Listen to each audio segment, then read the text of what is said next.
trying to prove that the poor are worse off. His point is that so much of social science it's about intuitively obvious issues where we're trying to bring in precision and so on. While in his view, natural science is about how does the world work, you know. And I mean, I don't agree with that comment, but it gives you a sense of how different disciplines view others. And there is a bit of, I think, there's a lot of isolation. I don't think physicists really understand social science, and social science scientists perhaps don't understand physics. And one of the ideals of a liberal arts education, which both our institutions are committed to, is to basically remove this divide, is to make people understand how others think. When is again another, the notion of time. When do most cyclones occur? When is it more likely for something to occur? The how is, of course, a much more intuitively obvious research question. How does an engine work? How does the brain function? How do, whatever. I don't want to suggest that these are different questions. At some level, they're all part of the same rubric of trying to understand something. And, you use different, different dimensions of location, of space, of time to try to get a fix on this.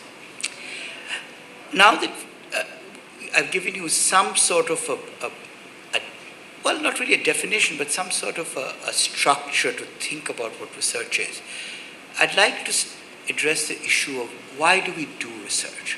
Why is the enterprise important? Why does it matter?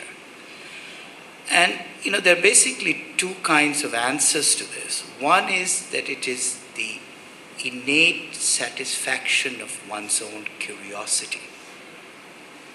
And that's what basic science of doing research on, Shakespeare or the Pancho Cobis or, whatever you want to do in literature or music and all that, or Bach or Beethoven or Indian classical music.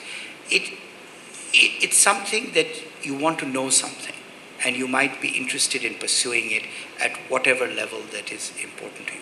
And that is, at some level, this issue of satisfying your own curiosity. In counterpoint to what I think is a much more common perception of research, which is that research comes about from the desire to solve a problem. How do we make people's lives better, happier, longer lasting, richer, etc. Now, I don't think there's an essential dichotomy between the two. I think you need both, and as many people have said, and rightfully so, many of the most important developments which help us deal with specific practical problems arise from a basic intellectual curiosity, and it wasn't driven by the need to solve a problem. When people do research in basic physics or in literature, they don't start off by saying, I want to make the world a better place. They start off by saying, I want to know something. And as it happens more often than not, once you go down that road, it evolves on its own, and then people take these fundamental inquiries and apply it to whatever the problem of the day may be. So I don't think that there's a conflict between basic research and applied research. I think they're inextricably linked to each other, and I think it would be a mistake for governments and institutions to fund research based on a criteria of applicability. Because some of the most interesting work comes from things which don't have an obvious application, at least at the point where the research is being funded or sponsored. So this is basically a plea to those of you who fund research that you need to keep this in mind, that when we prioritize what should be funded, what should be given importance, I think it's sometimes dangerous to focus on, does it solve a particular problem? Because we may not even know what the problem it is that we are going to solve. And much of the greatest research in the world has come about from just funding and promoting people's satisfaction of their curiosity. Well, what makes research distinctive? Lots of people ask questions, lots of people, wonder about things. We all wonder. I mean, on a day-to-day basis, why is the traffic so bad? What happened today? But is that necessarily research? I would say not. And let me give you my template of the criteria that, for me, define what research is. And I think reasonable people can differ on some of on the weightage given to some of these. And I'm not saying it in any particular order, but there is a kind of an implied hierarchy. And it's only implied. And I think, as I said before, all research starts off with a question. Or another term for that is a hypothesis. A hypothesis is basically a statement of a belief that women are worse off. Birds fly south because of magnetic fields. It's a statement of some kind of a theory. It comes out of some sort of theoretical appreciation or understanding of something. And the point of research is to marshal evidence, to collect evidence, to try to either prove it or to disprove it.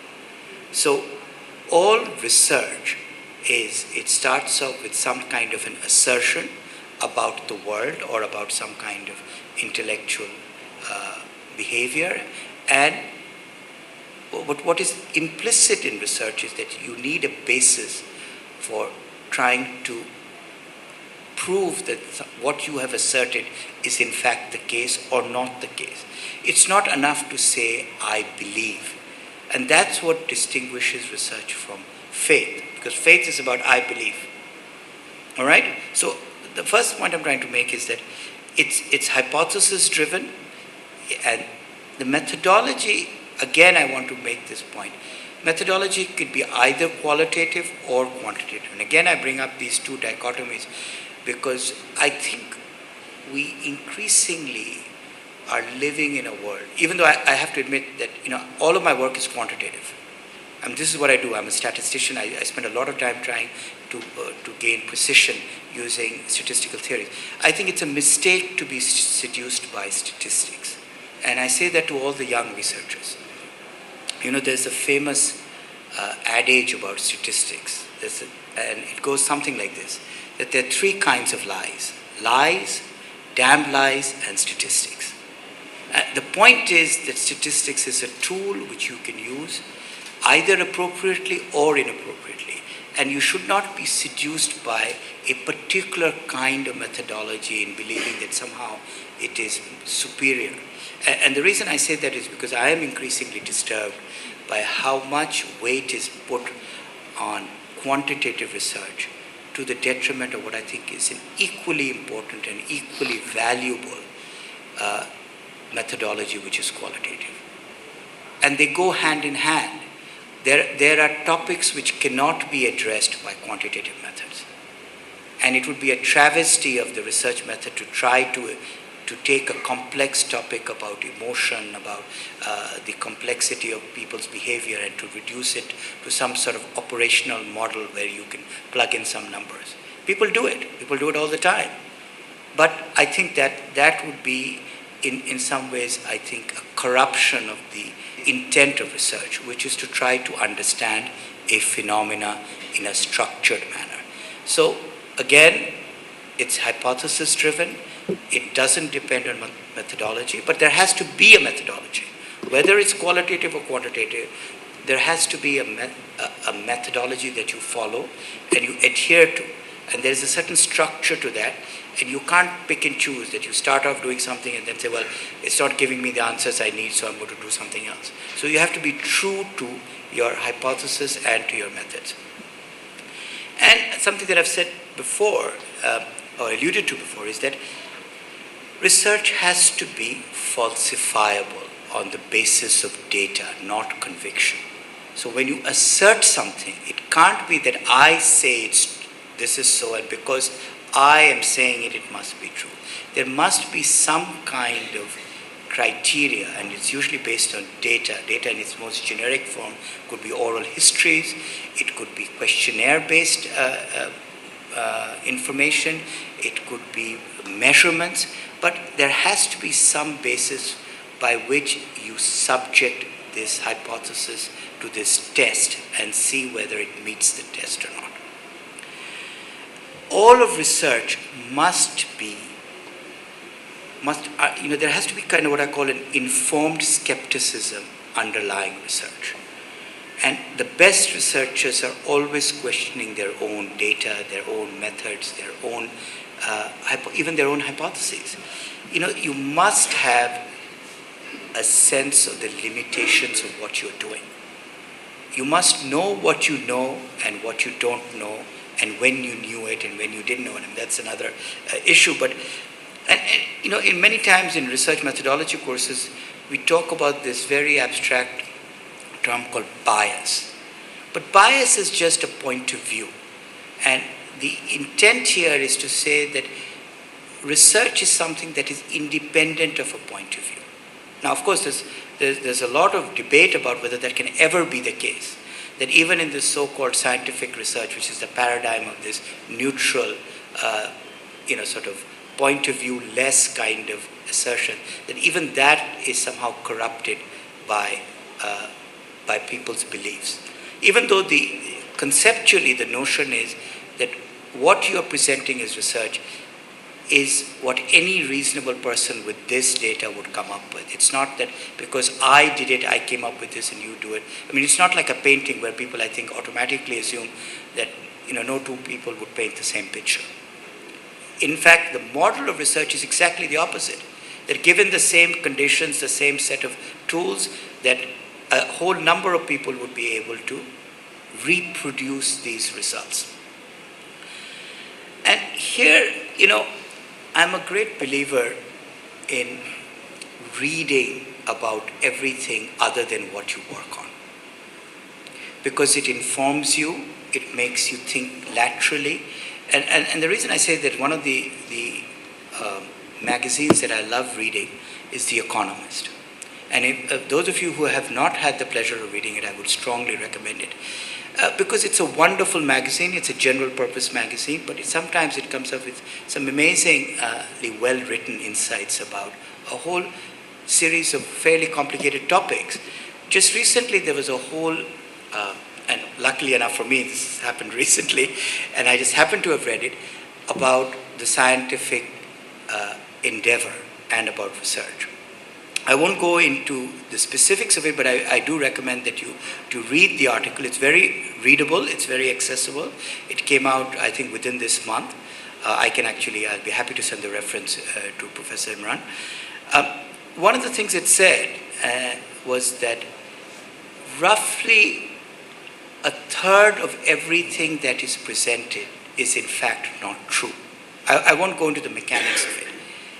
And that even though there is a huge bias towards just reporting positive results, most things which don't yield results, in the sense that you start off with a question, you start off with the assertion that something is going to happen and you find that it doesn't happen, so you don't report it. And there's a huge bias in the literature of only reporting things that actually proved the hypothesis rather than didn't prove the hypothesis. It turns out that statistically, that negative results are much more reliable than positive results. And again, I think it reminds us about the dangers of extrapolating.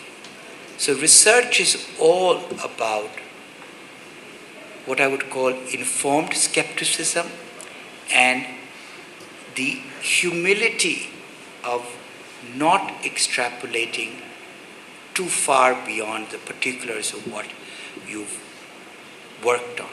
And this is something that I think all researchers, whether novice or not, should bear in mind. That we need to be appropriately humble and modest about our conclusions. Even though there's a tendency to say, look, I found this out and this explains everything. I would urge you to be cautious and to be modest about your conclusions, because the chances are that perhaps what you have thought to be true may not be true.